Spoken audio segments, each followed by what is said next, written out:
This is the Change Order podcast, where we discuss the people, ideas, and projects at the forefront of housing innovation. My name is David Friedlander. I am your host, and with me today are fellow Change Order Group consultant members, Greg and Mike. And this episode of the Change Order podcast is brought by the Change Order Group.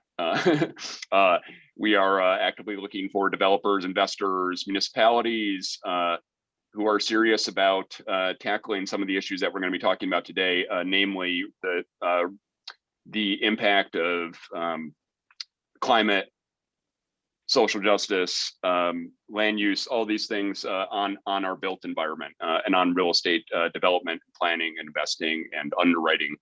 If you want to know where things are going, I think we have some sense, and some of that will be borne out in the content that we're making, such as this podcast. So you can check out more about us at changeorder.group. Also email info@changeorder.group if you have any questions. And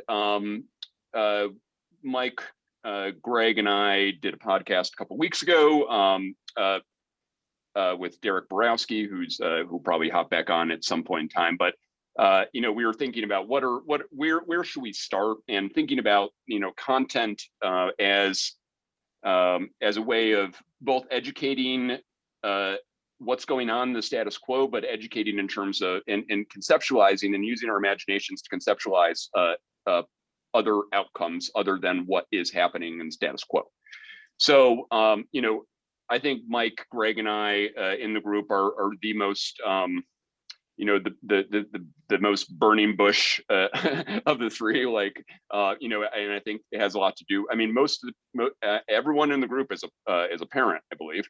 But we all have two kids, and the cognizance of the challenges. I mean, at least I'll speak for myself, of what my kids are going to have to deal with. I mean, what we're going to have to deal with, but certainly what my children will in 50, 60, 70 years, God willing, they're whatever. It's not top of mind. It's like I'm like so some data came out. I don't know. I mean, it's been coming out the last few days about the drought conditions, particularly in the West, but it's not limited to the West. I mean, some of it's dipping into the Northwest, like into North Dakota, but certainly the population density is most, the population centers are the most alarming. Pretty much the whole West Coast, the drought conditions are far worse than they were last year. I mean, something on the order of like 10x. And last year was horrible. I'm in Colorado right now. I arrived here, the sky was red, and each year is another unprecedented year, another unusual year, like 10 million acres burned last year. And it was, it was only rivaled by the previous, or maybe it was 2017, but it was some year very, very close. And all of the major years have been in the last 10 years. So it's just getting bad, and it's going to get worse, right?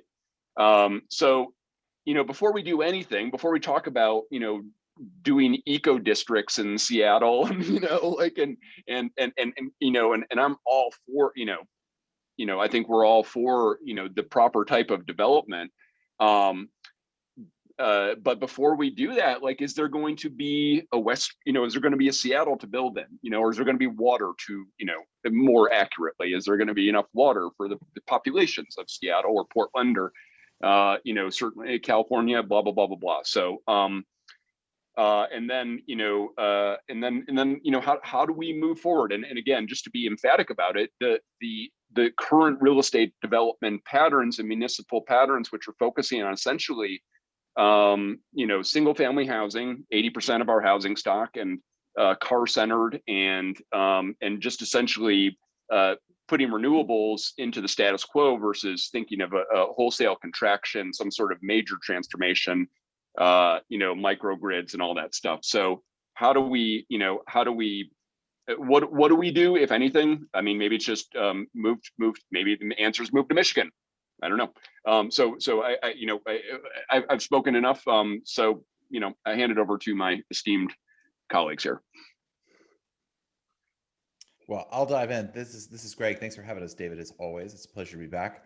I agree. The data that is coming out of California is terrifying to say the least when it comes to drought and the wildfire index, setting it up to be utterly horrific. But to me, what gets really interesting about California is that it's shaping up to be truly like a sort of a mirror image of Florida, right? I think for those of us who've been watching climate change and are interested in issues of like climate migration, managed retreat, what can we save? What do we abandon? That conversation's always been focused really like on Florida, Miami, and rising tides. But in the last few years, it's really become the wildfires, and it's interesting in a couple respects. Number one, the same logic that applies to the Gulf, I think, and to the east side of Florida, is that it would be impossible to live there long before it actually flooded because financial instruments would kick in. You wouldn't be able to. You'd see a precipitous decline in housing values. People would leave if they had the option or be forced out if they couldn't. And that's starting to come into play in California. Last week, the state's insurance regulator is trying to like crack down again on trying to prevent people from building in the so-called urban wilderness interface, which is of course where people are buying homes because it is impossible to buy affordable housing in the temperate zones along the coast because of at record high prices. Yes, and so much NIMBYism. I mean, we can go into that, but like this is a deliberate downstream effect, right, of the impossibility of building in those areas due to NIMBYism, which drives up the prices. So people are, drive until you qualify, as they say, for mortgages, which puts them squarely in harm's way. So now we've seen, the insurers for 2 years in a row have tried to basically blanket drop all those policies, which the state forbid, and now the state's trying to figure it out. It's going to require the state legislature to actually pass some of this stuff, which, we've seen how efforts to reform California housing has stymied that. So I think that vice will continue to tighten there. So that's one thing that stands out. The second one, I've had conversations about this with folks like Skylar Olson, who's the chief economist at Climate Check, which is trying to be like basically like, walk score for climate, look, or flood factor from the First Street Foundation and others, but like a sort of all-in-one 1 to 100, what is the climate risk of my house? And, they've had some interesting philosophical conversations like, am I a climate migrant or is it a climate risk if 1 week a year I have to rig up HEPA filtration on my house in Oregon or Washington State because there's so much burning that Portland or Seattle is the most polluted city in the world, as they were briefly for last year. And that happens every year. We know it'll happen like clockwork. It's not a hurricane. It's not an invisible rising sea level. It is the fires. And, will that trigger out migration? And what does it mean if we have to take, the Pacific Northwest off the table as viable destinations for people to build sustainably because of those wildfires? So that all stands out. And I'll come back on thoughts on where we should move to, because I just published a piece on this. But I'm curious to hear Mike's thoughts because he's living there right now. So this is not an academic discussion for him. So when we first had kids, we kind of assumed we would be here long term. I think that we still plan on being here long term. The smoke effects 2 years ago were pretty minimal. And that was the year I was in Germany, so I don't have a lot of direct experience with that. But before that, they kept getting worse and worse and worse. David was right. Last year was pretty much the worst year, I think, on record here. We had a solid 2 weeks where we basically didn't leave our house. We got lucky in that the house that we rented had a pretty good filtration system, and so it wasn't smoking inside. But the question of whether this place will be habitable in the future, I think, is a really difficult one. Because, as you said, a lot of places have the Pacific Northwest as kind of like this destination, for dealing with climate change, right? Like, we're going to get more water. It's not going to get too hot. So we're kind of hitting a lot of these things, but we do have the earthquake risks. And then if we're going through these years where we have, 2, 3, potentially even longer episodes of just absurd amounts of smoke, how will people live here? The western slopes of the Cascades haven't really started drying out yet. We don't really have the issue in California of a mandated wildland urban interface. There's tons of people in the suburbs around Seattle that live in the forests. So once those western Cascades start to go, I think things could actually get really dire. The issue then is, are municipalities going to start doing things to mitigate that, right? So for years I've been saying, look, we need to take our community centers, our schools, we need to retrofit them with filtration systems, HEPA filters. basically these will become like cooling centers, breathing centers, for people who, don't have these kinds of apparatuses in their houses. But the long-term, kind of implications of stuff like that is just nuts. Like, are millions of people going to up and leave Seattle or the Pacific Northwest? That's a difficult one. I don't think that they will, because so many of the other benefits, right, are really driving a lot of the immigration that we already have. So what we might end up with is this bifurcation where a month out of the year, people leave and go live somewhere else where there's not smoke, right, so that they can afford to breathe. Inequality and everything else being as it is, though, that's not really going to solve any of these issues. And so there's some really deep philosophical questions that we're going to have probably in the very near future. Yeah. I mean, there's certain places though that are not quite. I mean, to bring it back to South Florida, there are certain places that look doomed, right? I don't know. To me, like and I'm just going to say it. It's like Utah and the whole Great Basin. That's where the drought is the worst, right? And I mean, I saw something talking about it, like Northern Africa used to be forested, people don't understand how bad shit can get, and there's no, like, I mean, I think the Pacific Northwest is unlikely to become a desert. But Phoenix could. Well, Phoenix is. I mean, but your point there about the Great Basin, like, I mean, Ogden. I mean, there's been stories on this. Ogden, Provo, some of the fastest growing cities in America, and like, huge 18% for the last decade. Number one growing state was Utah, and it seems to be the epicenter of the drought. So I mean, I don't know. Like their definition of irresponsible, but like to me that's irresponsible. I don't know. Like it's not sustainable, and to my mind, I can't see any other outcome over the long haul than either a readjustment of population to to fit within its resources. Because I mean, it's already. I mean, most of the Great Basin states are taking their water from the Colorado anyway, so it's kind of a distributed network as it is, right? So I mean, basically, I think there needs to be a real conversation about deep, like degrowth. I don't know if that's a trademarked term, but I know it's a term going around. Well, I mean, the degrowth conversation I think is a bigger one that we can have here, because like that gets into like systemic civilizational stuff and like capitalism, et cetera. But which definitely worth the conversation. It's happening, man. but the larger point there is like, I mean, it will be interesting about like, yeah, to Mike's points there about like whether people will leave. One of the things I marvel at, I know Alex Steffen, the environmentalist, has marveled this too, of like to which the degree people are normalizing the California fire season. It's just like it's another month, like it's just part of the landscape. And like, I think I made a joke on Twitter at one point that like, I look forward to like, the Goldman Sachs first year analysts like desperately trying to rig their HEPA filters while working 105-hour remote weeks during the next pandemic during wildfire season. And that'll just be normal. That'll just be what happens. So there's definitely that, but yeah, I mean, but I think there are some conversations, right? I think Idaho just recently reached a landmark deal to basically start thinking about like sort of water usage in one of the rivers there. Like there's some, or perhaps it was Washington State with Idaho. I get confused there. Northwest politics aren't my strong point there, but there is actually a few like conversations about how to do this. On the flip side, I mean, Tennessee and Georgia are, practically fighting a civil war over their water issues. And I'll be curious to see sort of how that breaks down there as well. But I don't know. It is your point there. Like we're more likely to see, given the drift of politics in the United States, to see like much more, we'll just continue this growth until something breaks or until we can steal water from the Great Lakes. I know I've been waiting. My signal point, by the way, having just written about this is like, I keep waiting for, as a trigger event, someone trying to siphon water out of the Great Lakes. I think Wisconsin tried to do it, right? I think Kenosha was trying to actually pull more water out of the lakes, but I keep waiting for people trying to build pipelines like China has done, mass canals and mass irrigation.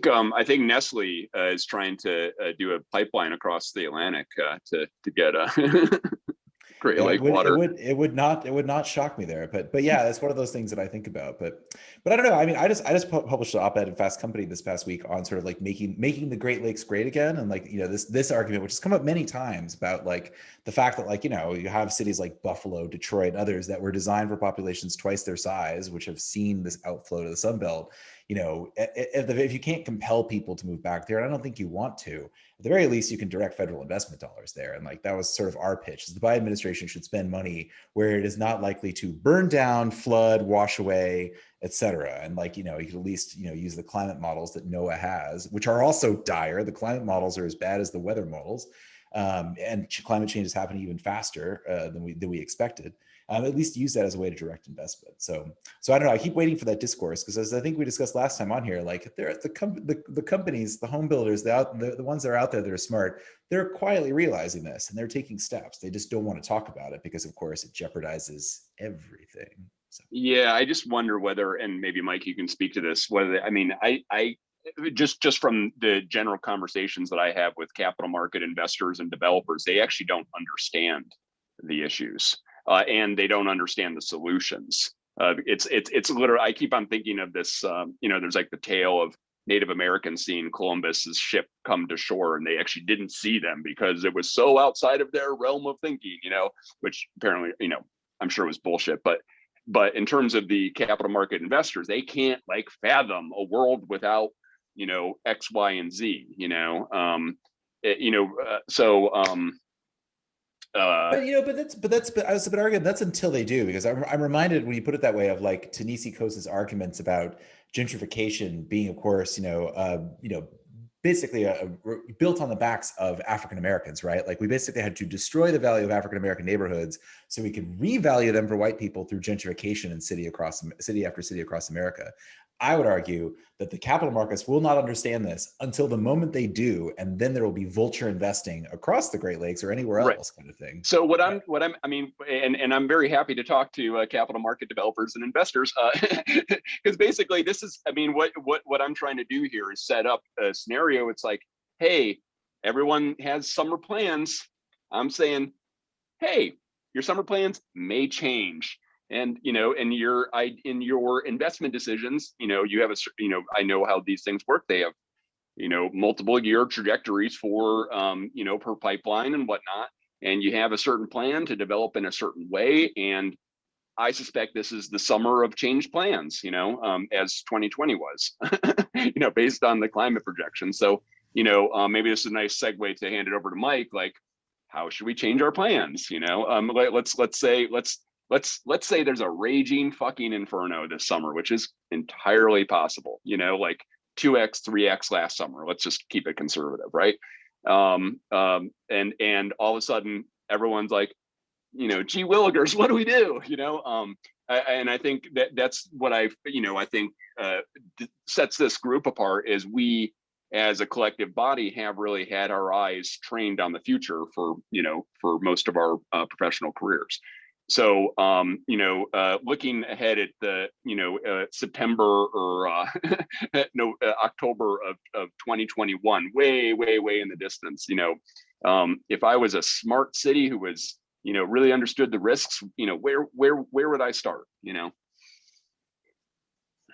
So you're saying that to me? Yeah. I think you know, be technical and geeky, and maybe, you know, you might know some case studies, perhaps. Yeah, I mean, I think the big one is, like, there's going to be a huge swath of the country that is not really comfortable to live in for long periods of time, right? And issues around tweeting about this yesterday. Issues around vernacular architecture aren't going to solve the issue. We're going to have to electrify everything. We're going to need air conditioning in places that, you know, even in Seattle, where we haven't historically even needed air conditioning, right? Like, when it's smoky, you can't open your windows. Same thing. Yeah, you can't open your windows at night and get that wonderful cooling that we do. The way we design our buildings with double loaded corridors prevents cross breezes and things of that nature as well. So I think that we're going to have to start shifting how we design our buildings. In Europe, external shading and dealing with you know, solar protection is huge. It's a huge market in Germany. The Bullitt Center had to import their external shades, so that they don't overheat from Barema, which is a firm based in Germany. I think we're going to have to see this industry-wide shift in how we build buildings, where we build buildings, and then what we do inside those buildings. Sorry, I'm losing my train of thought. You go in the right direction. Hopefully you can edit this out. But it's going to be a big part of it is just how we have done things in the past is going to be so disconnected to how we do things in the future. Our energy codes are going to have to ramp up considerably to deal with wildfire smoke if we're going to keep having these issues and they're prolonged. We saw in Texas, which basically has like the most basic energy code that you could have, that even then, like it's not enough. We need passive house levels of insulation on buildings. We need to retrofit existing buildings. And the EU is doing this at a huge scale. I don't think that we're really preparing for how drastic and varied and wild the future in the United States is going to be. Yeah, I mean, I wonder. The three of us are big proponents of 15-minute cities and walkable cities, and I wonder, first of all, Europe has had a lot longer to butt up against environmental and population constraints. So their forbearance is, a function of history, right? But just infrastructurally, they were set up a little bit better than us. But it's nice to see, like on Twitter and stuff, you're sharing all of these, interventions that are, rolling out rapidly in the last few years in Paris and Brussels and so forth. That are that show that, like, it might seem like everything is kind of has always been quaint in Europe, but that that they've had cycles of sprawl and car dependence as well. Although by and large, Europeans have a better respect for kind of the village model, which I think is so much of where I see, and I think the rest of you guys see things heading. Smaller infrastructure, smaller governance, smaller everything, and not having some Bermudian, nameless organization managing a Scottsdale single-family rental portfolio, or reaping 90% of the cash from it, right? So it's funny that you mentioned Brussels, because if you had asked me a decade ago if I thought Brussels would be kind of the next up and coming city, I would have just completely glossed over and moved to Paris or something. Like, the change that's happening in Brussels and the pace of change, I think, is going to start blowing everybody away. A decade ago, they had the worst performing buildings in Europe. There was no energy requirements. Everything was masonry solid. In 2010, Europe passed the EU passed the nearly zero energy building requirement. Ahead of that, Brussels, which basically said that by 2020, all new buildings and a significant portion of existing buildings would need to be retrofitted significantly to reduce energy costs, carbon, protect from heat and cold spikes and stuff like that. Brussels got ahead of that and said, okay, look, if we're going to require this, let's require passive house levels of building construction now. Let's incentivize it. We're going to train people up. Today, it has like the most amount of high performance buildings. It's like the highest floor area of high performance buildings in the entire world. So that's the building side, and it's phenomenal on that alone. On the land use side, they're changing things dramatically. There's a huge push for productive cities, circularity. They're removing cars from their city. They're becoming much more bike friendly. Like, Brussels in 10 years is going to look wildly different than Brussels from 2010. Like, it's not even going to feel like the same city. How big is Brussels? 2 million, something like that? I think 1.5 million or so, 2 million. There's no city in the US that is doing anything at any scale similar to that. But that's the kind of change that, we're really going to have to driving towards, to solve our housing crisis, the climate crisis, the affordability crisis, the mobility crisis. And Greg, maybe you can speak more to this, but I'm not seeing it anywhere. And as a parent, like, it freaks me the fuck out. But before I jump over to Greg, like, this is sort of the motivation for this, is like basically to pressure municipalities. Like, if you watch this podcast, the facts, And like, you can't say we didn't warn you, it's whatever, June 11th, right? Sorry, Greg, go ahead. Well, I was to say, I don't know if I know the points of intervention, Mike. I'd love to hear your thoughts on this too. It's like, yeah, so like where do we apply pressure on this? Because like, from the European context, like obviously like, Europe is different in the sense of like they can pass regulation and they can sort of push this down. The libertarian Americanized context, like you're seeing insurers try to drive this. We've seen, home builders and others push back on this as burdensome regulation on this stuff. And so I wonder like how much can be passed. I am curious about like your thoughts on like whether there can be more standards on this. I mean, like, LEED has its problems to say the least. We don't get into that, but I am curious because the latest language coming out of California is like, we need to come up with like new codes and new fire resistant homes, which I'm like, I don't understand how you prevent a forest fire from burning your house down.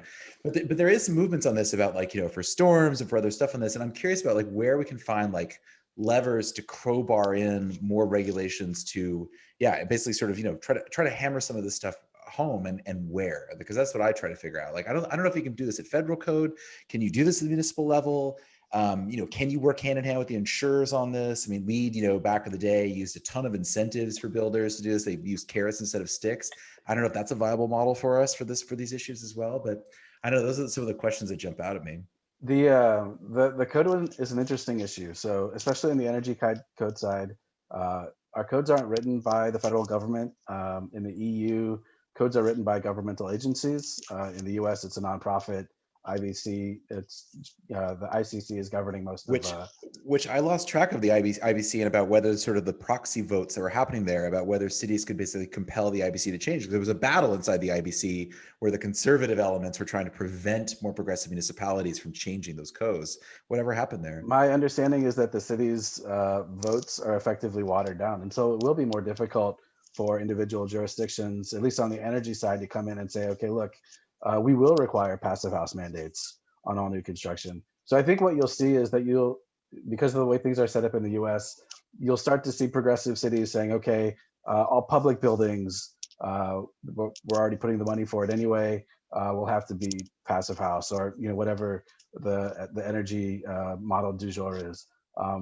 The MUTCD that drives the streets, there's a huge push to get that revised as well right now because it was so poorly written. I struggle with this because like I identify more, I think, with the EU mindset, a little bit of carrot, a little bit of stick. Here it's like a little bit of carrot and no stick, right? And so we don't have the pushing side, right? We're just kind of like leading you, come closer, come closer. And the problem is, I think that the issues are just so massive that a little bit of a push, right, is never going to be enough to get the majority of things to change the way that they need to. I mean, I've been thinking about this mostly from not necessarily looking at from a case study because, I mean, I started the change order group because no one was doing what needs to be done. No one in the real estate world that I saw was really backing off and saying, not looking at necessarily what is happening, but what needs to happen based on the data, and starting there and reverse engineering from the status quo. I mean, to my mind, it's going to happen on a local level, and that's why we've been I've been focusing on sites, on site developments. I mean, a lot of the stuff like passive house is not against energy code. It's more so in many cases the stuff that we're proposing is over a code, or what if we had a flexible site. I mean, it's just like when you taste, I don't know. I feel like America has been very Paneraed out and doesn't really know what a like like a good meal tastes like anymore. And when people experience a walkable city or a sustainable city, they can they'll know it when they see it, and that we could maybe it's not, while Greg stepped away, a good opportunity of what we could do, like on a municipal level or on even on a site level, really. And one of the things that I've been thinking about a lot is Hawaii apparently is the only state now that has declared a climate emergency. But I suspect if the summer is all it could be. That many states will, follow suit, and whatever legislation flows out of that could supersede, all these, issues that were, kind of the soft challenges that we're talking about here, right? And so I guess it'd be a good time to talk about what we could do, like on a municipal level or on a site level, assuming, shit hits the fan, or even if it doesn't, you just want to be prepared. You just want a better house. Go figure. Sorry. Go ahead, Mike. I would say on the site level, you're going to want a building that exceeds the minimum building code, right? That's the minimum legal building that you can do. So I would definitely aim for passive house. Again, thermal comfort, affordability can be built into it. The indoor air quality is huge. It's quieter, right? There are all of these intangibles to passive house that, for me, as someone who would live in a dense urban environment, it just makes total sense. I think you start looking at building more walkable neighborhoods. The EU is really heavy into brownfield redevelopment, eco districts right now, eco quartiers in France. And these are like these dense areas, not necessarily huge, right? Some of them are a couple of acres, 4 or 5 acres, but they're car free in the middle, right? So they're walkable for all the residents that live there. They're incorporating kindergartens, they're incorporating shops, they're incorporating parking garages, mobility hubs at the kind of the periphery, to help keep that center development open. Climate canopies with greening, right? Yeah, exactly. Like there's so many things that we could be doing in development that are at least an attempt to mitigate some of these issues. And in the U.S., it's really just we're seeing just the same thing over and over and over again in every city, right? And I don't know what it takes to kind of flip that switch. I was having this conversation earlier with a guy on the planning commission here in Seattle. How do we take our comp plan, and maybe it's Green New Deal language or something else, but how do we take it and modify it so that we start to see kind of those eco quartier, those eco district developments in the U.S. where they're not car centric, and hopefully where they're in places that aren't going to be too hot, covered in wildfire smoke for a good portion of the year, and things of that nature. So. Yeah, and I know, Greg, you got to get going. So I'll actually give you a closing remark, and I think I'll just insert a sales pitch here, which is, and this is, I mean, I want to be aggressive in this. Like, I feel like everyone should be aggressive about this. This is my kids. I'm sure your kids are great, but I'm thinking about mine, and it's their lives on the line. And someone needs to do something different. Just like you said, everyone's just, another 2/5 or another single family home tract, so, I think it has to be done on a very hyper local level, starting, and having sort of a nucleus from which stuff grows.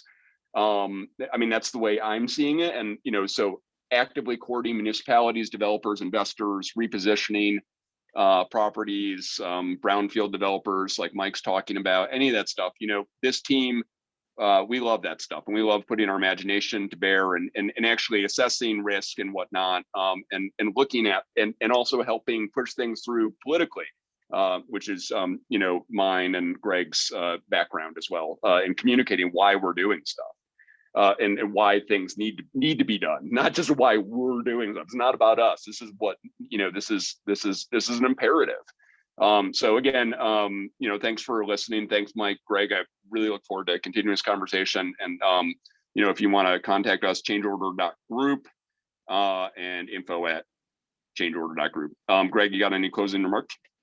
Yeah, the last thing I was going to add for any mayors who are listening to us as well. I mean, one of the things that I've been working on or thinking about is how remote work, whatever degree it sticks post-pandemic, is changing the equation here about where people will move and thinking about like where they want to live.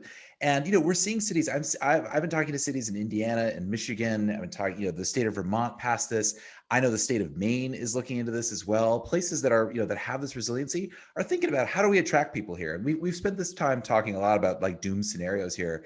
But I think one of the things that places have to recognize is that potentially, to a degree, this whole trend of the last decade or so, where like 90% of the really high paying jobs have been concentrated in a handful of metros, Seattle, San Francisco, New York, and others, could potentially change. People could work from elsewhere. And that means place is going to matter a lot more. That means the fact that you can position yourself as a, climate haven, which is a problematic phrase, but it's out there, that you can position yourself. People will come to you. People will find you for that one.